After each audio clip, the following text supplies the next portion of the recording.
What if I told you that a filthy, illiterate, mud-caked peasant from the year 1300 had more vacation days than you do right now?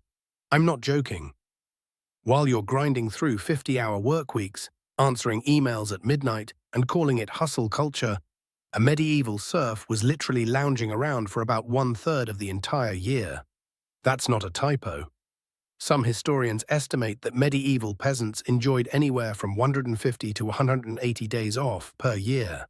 Meanwhile, the average American worker gets about 10 paid vacation days. 10. Let that sink in for a moment. A person who didn't have indoor plumbing, antibiotics, or even a last name had a better work-life balance than you. So what happened? How did we go from a society that respected rest to one that glorifies burnout?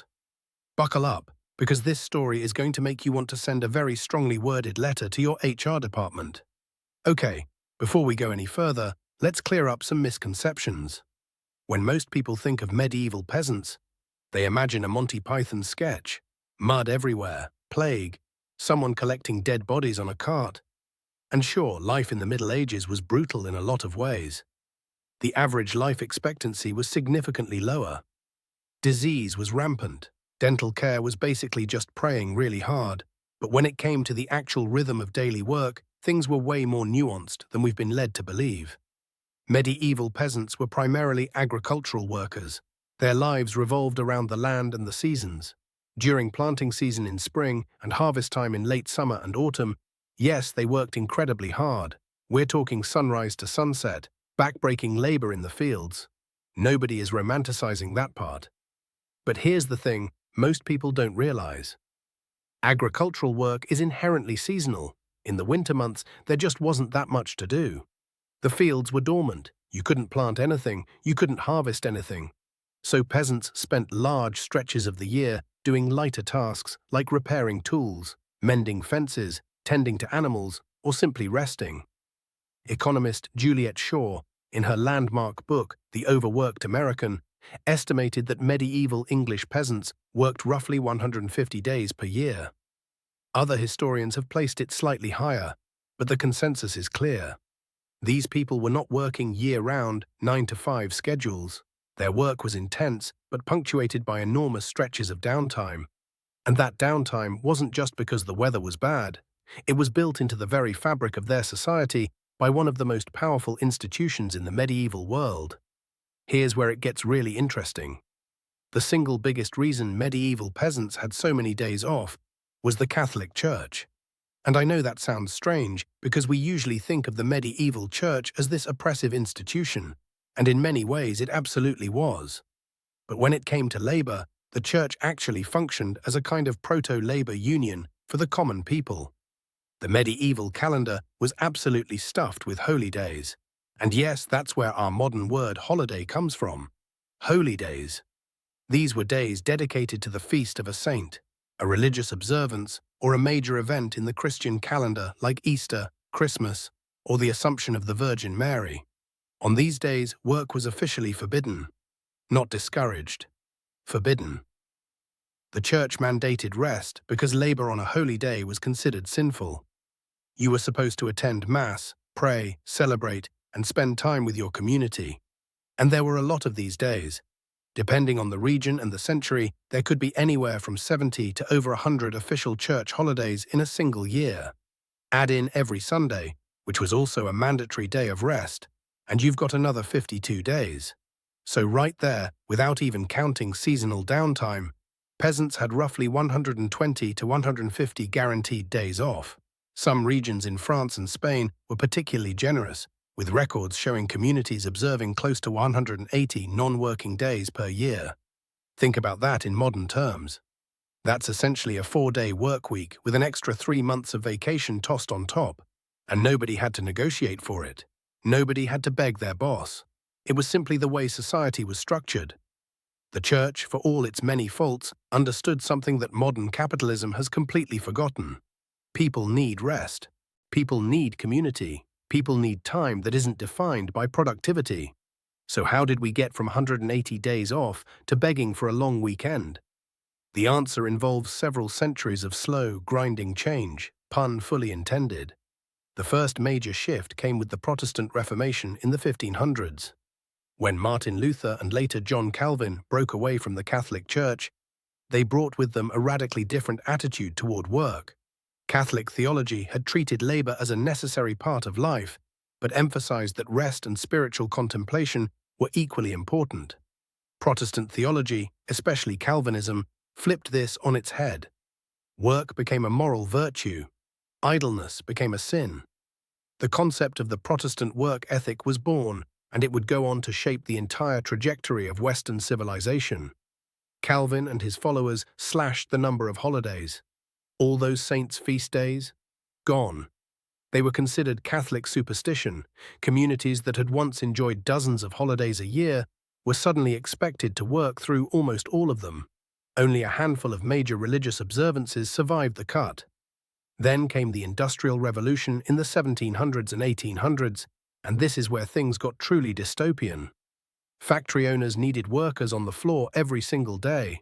Machines didn't care about saints' days. The rhythm of the seasons, which had naturally given agricultural workers built-in breaks, was completely irrelevant in a factory. Workers, including children as young as 5 or 6, were expected to work 12 to 16 hours a day, 6 days a week. Some factories even pushed for 7. This was the era that gave birth to the labor movement. People literally fought and died for the 8-hour workday, for the concept of a weekend, for the radical idea that maybe humans shouldn't work until they collapse. The victories of the labor movement in the late 1800s and early 1900s were real and meaningful. But here's the uncomfortable truth. Even after all those hard-won battles, the modern worker still doesn't have as much time off as a medieval peasant. Let's put some real numbers on this, because I think the comparison is even more shocking when you see it laid out plainly. The average American works about 260 days per year, accounting for weekends. Subtract about 10 federal holidays and maybe 10 vacation days if you're lucky, and you're looking at roughly 240 working days per year. Many Americans don't even use all their vacation days because of workplace pressure or the fear of falling behind. A 2023 study found that over half of American workers left vacation days unused. We have become so conditioned to the grind that we feel guilty for resting. Now compare that to the medieval peasants' estimated 150 working days per year. That means a modern American works about 90 more days per year than a medieval serf. 90 days. That's 3 full months of additional labor. And remember, the medieval peasant didn't have a commute. They didn't answer emails after dinner. They didn't sit through meaningless meetings that could have been a scroll nailed to the village notice board. When work was done, it was done. Europe does a bit better than America, to be fair. The average French worker gets about 30 days of paid vacation, and many European countries mandate 20 to 25 days minimum. But even the most generous modern European vacation policies don't come close to what medieval workers enjoyed as a baseline. And here's the part that really stings. Productivity has skyrocketed since the Middle Ages.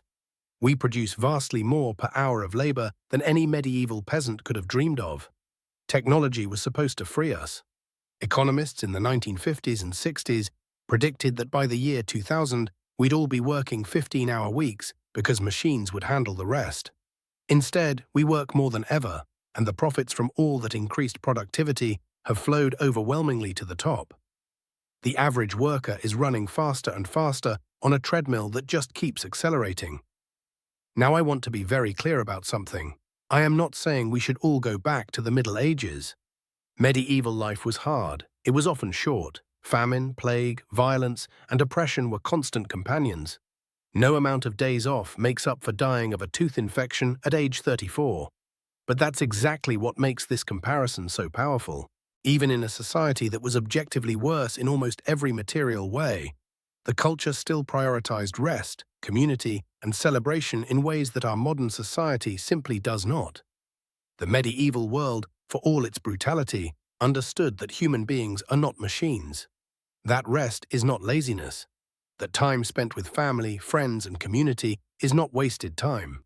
There's a growing movement today pushing for a 4-day work week, and the early data is incredibly promising. Trials in Iceland, the UK, and other countries have shown that workers who shift to a 4-day week maintain or even increase their productivity while reporting dramatically better mental health, lower stress, and greater life satisfaction. Companies in these trials overwhelmingly chose to keep the 4-day week permanently. It turns out that when you give people time to rest, they actually do better work. Medieval peasants could have told you that 700 years ago. The real lesson here isn't about romanticizing the past. It's about questioning the present. Why do we accept a system where we work more than serfs who are literally bound to the land? Why do we treat exhaustion as a badge of honor? Why do we let hustle culture convince us that our worth is measured by our productivity? These are questions worth asking, and the history of labor shows us that the way things are is not the way they've always been, and not the way they have to be. So the next time someone tells you to grind harder, to sleep less, to hustle more, just remember that a medieval peasant sitting in a muddy village with no electricity and no running water had more days off than you. Let that be your motivation, not to work harder, but to demand better. If this video made you rethink your relationship with work, or if you just enjoy having your entire worldview gently destroyed by obscure historical facts, do me a favor, smash that like button. It genuinely helps this channel more than you know. Subscribe if you haven't already, and hit that bell so you never miss a new video. And I want to hear from you in the comments. How many vacation days do you get per year, and how does it compare to our medieval friends? Drop your number below, and let's see who in this audience is actually living worse than a 14th century turnip farmer. I'll see you in the next one.